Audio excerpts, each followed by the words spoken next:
में अगर 25 तक नीतीश कुमार रहे हैं तो देख लीजिएगा एक एक पैक लगवा के जाएंगे। पटना में आखिर सर आप कैसे पहुंच जाता है? पटना ऐसा इसका भौगोलिक स्थिति है कि अगर बिहार में आप आते हैं तो 100-150 किलोमीटर कम से कम चल के 2-3 जिलों को पार करके आपको पटना पहुंचना होता है।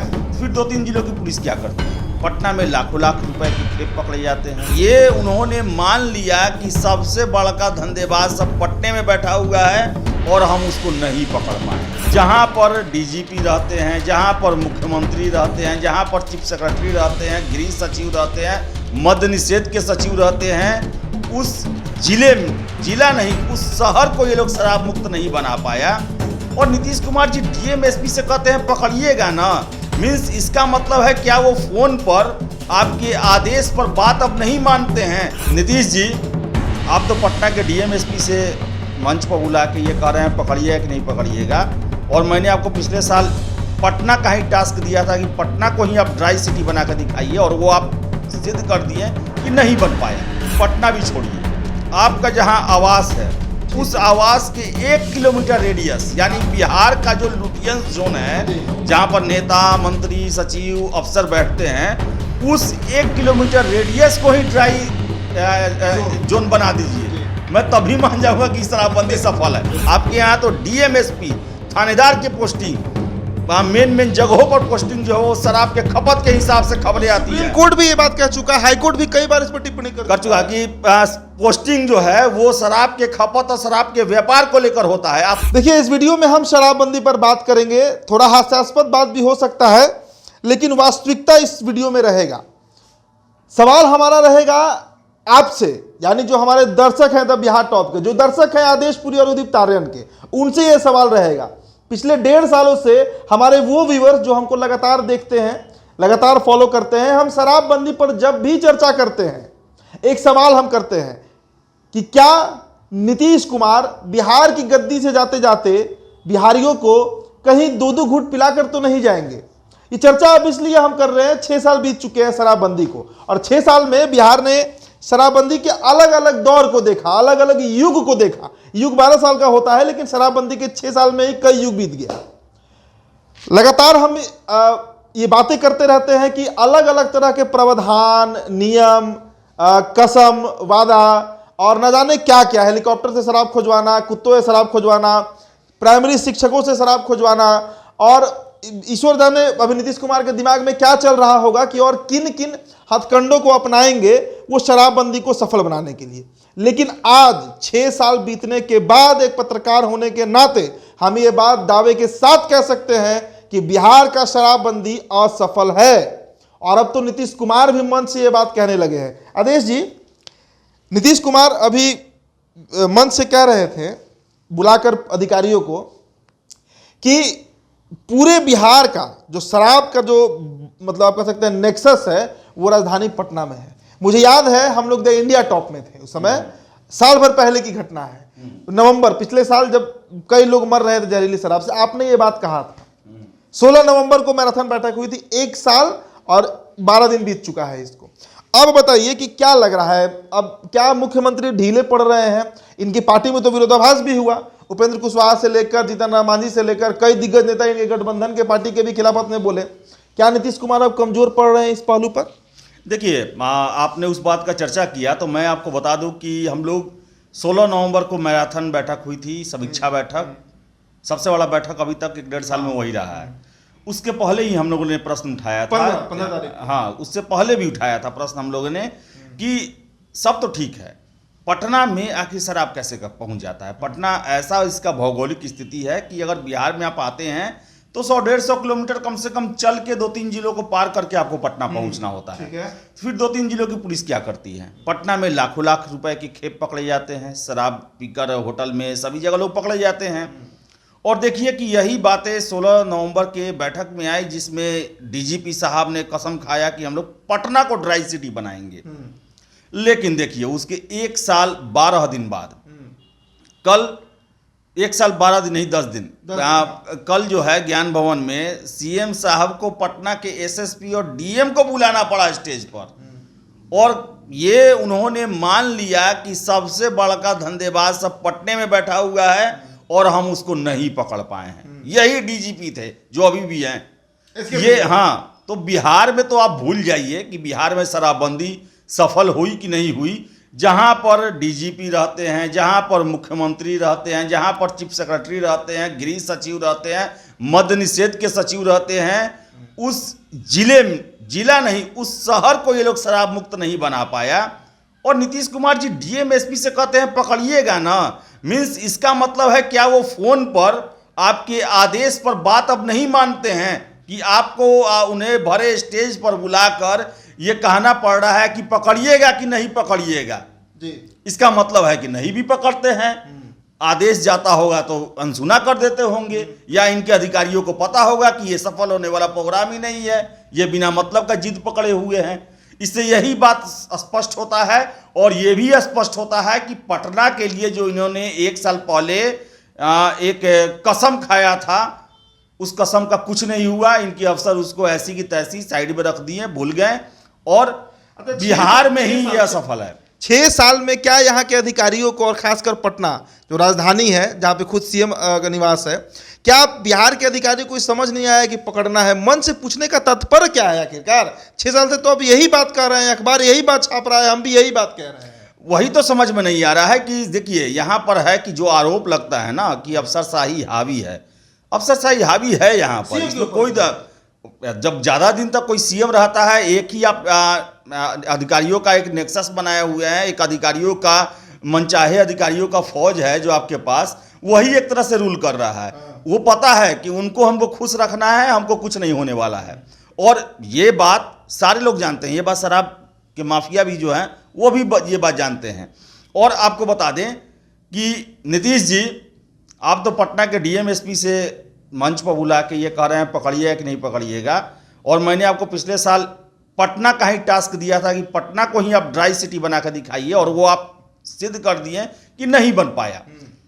एक और मेरा काम है कि पटना भी छोड़िए, आपका जहां आवास है उस आवास के 1 किलोमीटर रेडियस, यानी बिहार का जो लुटियंस जोन है जहां पर नेता, मंत्री, सचिव, अफसर बैठते हैं, उस 1 किलोमीटर रेडियस को ही ड्राई जोन बना दीजिए। मैं तभी मान जाऊंगा कि शराबबंदी सफल है। और इसलिए मैं कह रहा हूं, कोई मैं अपने मन से नहीं कह रहा हूं, मैं देखने नहीं जाता हूं। आपके पूर्व सीएम, बिहार के पूर्व सीएम जीतन राम मांझी ही कई बार ये कह चुके हैं कि जो ये इलाका है, नेता है, अफसर हैं, ये लोग, इनका रात को 10 बजे अगर इनका टेस्ट किया जाए तो ये सभी शराब के नशे में मिलेंगे।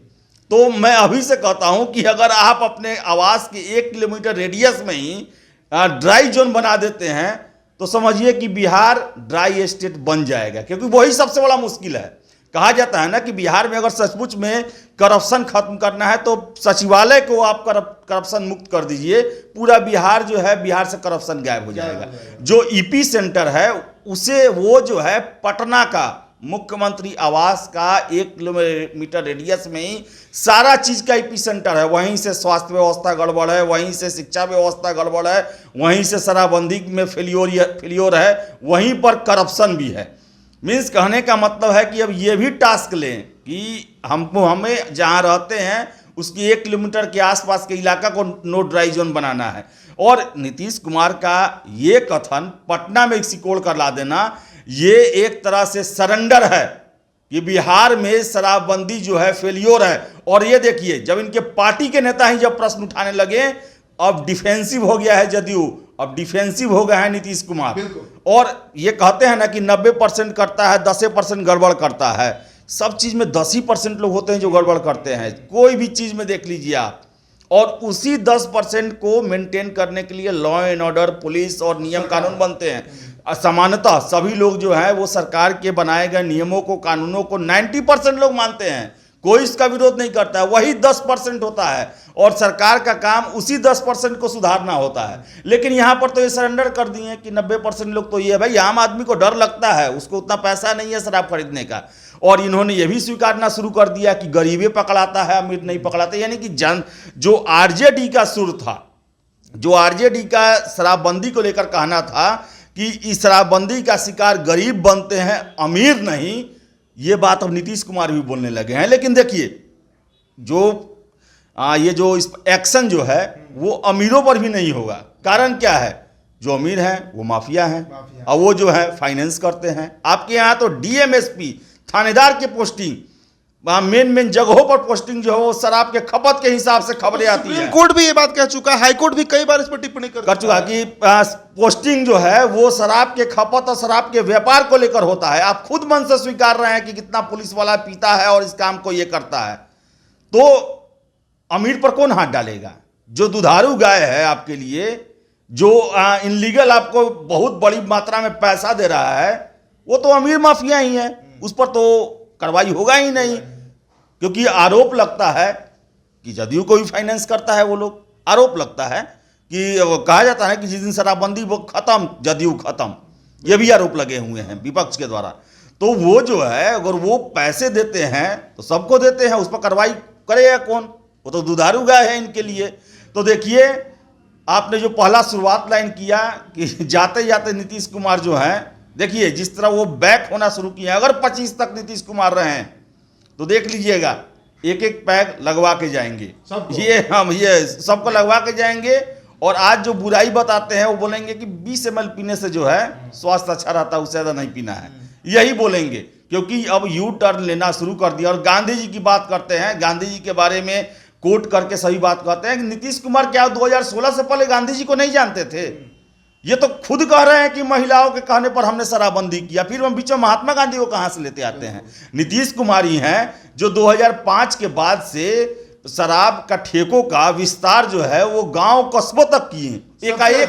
एकाएक उठे और महिला वोट के लिए, ये महिला वोट के लिए, तो पहले ये क्लियर करें कि गांधी जी को ये मानते हैं तो क्या 2005 में इनके दिल में गांधी जी नहीं बसते थे जो एकाएक 16 में आ गए? महिलाओं के कहने पर गांधी जी के, मैं गांधी जी को लेकर ये निशाना कहीं और साध रहे हैं। महिलाओं को लेकर इनका था ये कि महिला जो है इनसे प्रभावित होंगी, महिला जो है वोट देंगी। लेकिन अब जो है गठबंधन जिस तरह बदल रहे हैं, ये जिस तरह परिस्थितियां हैं, जो शराब का जो समानांतर इकोनॉमी अर्थव्यवस्था जो खड़ा हो गया है वो इतना मजबूत है कि अब प्रभावित कर रहा है राजनीति को, वो अब प्रभावित कर रहा है दल के नेताओं को, फाइनेंसर को।